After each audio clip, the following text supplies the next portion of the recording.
Velyka Novosilka in the Cauldron, Russian army takes Vremivka and completes the encirclement of the 110th Brigade. Good day, dear friends. As always, we are here with you in our daily updates, analyzing the situation on the front lines.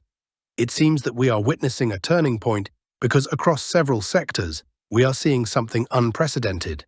Ukrainian armed forces abandoning their positions without a fight and retreating. Sometimes they openly flee, while in other cases they fall back to other defensive lines. This has never happened before. Yesterday, I saw a video online of Ukrainian soldiers in the village of Vremivka. We will discuss this further today, recording a statement where they say they have no ammunition, many are wounded, and they lack the strength and resources to hold the village with their current numbers. But we'll get back to that. For now, let's dive into the map. Before we begin, I would like to sincerely ask you to subscribe to the channel. Your subscription helps the channel grow. Thanks to everyone who has subscribed. So friends, as I mentioned earlier, something unprecedented is happening on the front lines. I repeat, unprecedented. Namely, the Ukrainian armed forces are fleeing their positions. What we are used to is fierce fighting over every inch of ground, even for a single bush.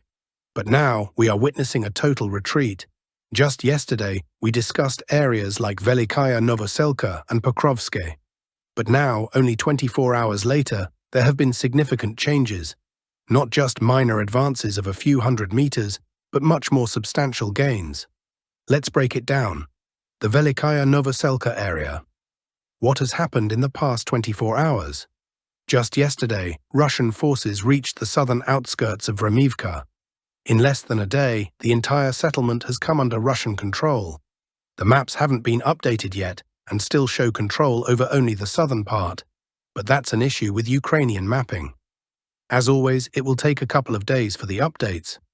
However, another Ukrainian resource, Deep State, confirms that Vremivka is now under Russian control. This raises the question, how is this possible? For comparison, the battle for neighboring Udachne took a week and a half, yet Vremivka, which is even larger, fell in just a day. The answer is simple. The Ukrainian armed forces abandoned the village without a fight. Essentially, they fled. As a result, Vremivka is now lost to the Ukrainian command. The next question is, what will happen to the 110th Brigade of the Ukrainian armed forces in Velyka Novoselka? Logically, they should also urgently retreat. Previously, the last dirt road supplying the brigade passed through Vremivka. All other supply routes had been cut off, and even this road was under fire. Despite this, it was still usable to some extent. But now this road is gone, leaving the brigade completely encircled. To the south, there's a river. To the north, elevated positions controlled by Russian forces. As I mentioned yesterday, any retreat from Velyka Novoselka will come at a huge cost due to fire from both the north and the Vremivka side. This represents a complete collapse of the Ukrainian defense in this sector. Beyond Velyka Novoselka, if this were the only sector experiencing such changes, it would be one thing. But the situation has shifted dramatically in multiple areas over the past day. As I mentioned earlier, yesterday Ukrainian soldiers recorded a video message saying they were in Vremivka, this village here. They reported that only about 30 of them remain, some of whom are severely wounded and in desperate need of evacuation. They have no ammunition and claim they've essentially been sent to their deaths. According to the soldier in the video, Russian forces are already assaulting Udachne and Konstantinopel and have approached the outskirts of Vremivka from Shevchenko. They don't know how to hold their positions without supplies or reinforcements, but they have not been given the order to retreat. This paints a grim picture of the current state of the Ukrainian defense across multiple sectors. Returning to Pokrovsk. Developments on the western flank. Let's move to Pokrovsk, specifically its western flank. Here's what's happening. Russian forces, having broken through the defenses in front of and behind the railway, have also breached Ukrainian defenses in the village of Cauldron. The assault on the village has already begun. Ukrainian forces are unable to hold back Russian assault groups, and as of now, the southern part of Cauldron is already under Russian control, with fighting shifting northward to the village center. What's particularly noteworthy is that alongside the assault within the village itself, General Mordvichev continues to apply his favored tactic of flanking maneuvers. One assault group is engaged in combat inside the village, while another has bypassed it from the east, achieving success. 2 Ukrainian defensive strongpoints in this area were taken by the first strike, and Russian units have now secured positions north of Kotlin.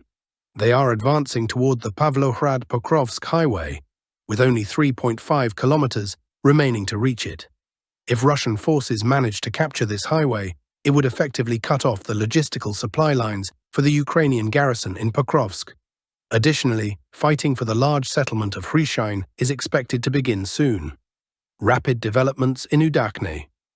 The situation is also evolving rapidly in the urban-type settlement of Udachne. Russian troops have entered the eastern outskirts of the settlement, and fighting is currently ongoing for the railway station. This station is a significant defensive position, as it was a key transport hub for coal shipments.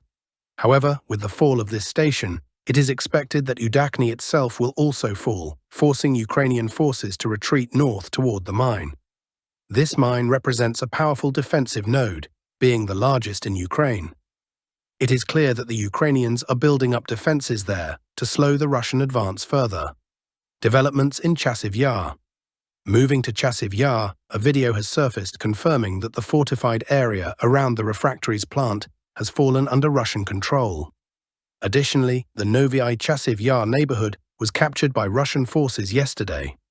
Significant progress is also being recorded in the northern part of the city, particularly in the 10th micro-district, which is no longer effectively controlled by Ukrainian forces. The Russian army is now working to seize control of the private housing areas, which would place the entire northern part of the city under Russian control. Moreover, the central workshops of the refractories plant, located in the city center, have also been taken. From there, Russian forces are attempting to advance into the high-density residential areas, a turning point on the front. As I mentioned at the beginning, we are witnessing a turning point in the conflict.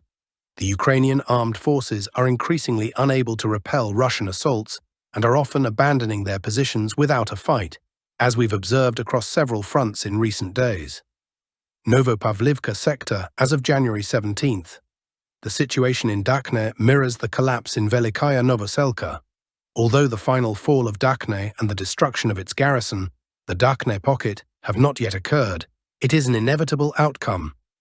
Russian forces are systematically dismantling key Ukrainian strongpoints, forcing Ukrainian troops to hold unfavorable positions, suffer heavy losses, and, as a result, face the imminent collapse of this grouping, just as was the case with the encircled Ukrainian garrison in Velyka Novosilka. This situation ultimately benefits Russian forces. The priority now is not to quickly seize large territories, but to destroy the combat potential of the Ukrainian armed forces. With their combat strength diminished, the remaining territories controlled by Kiev will become indefensible. That's all for today's update from the front lines. Wishing you all a good final workday of the week.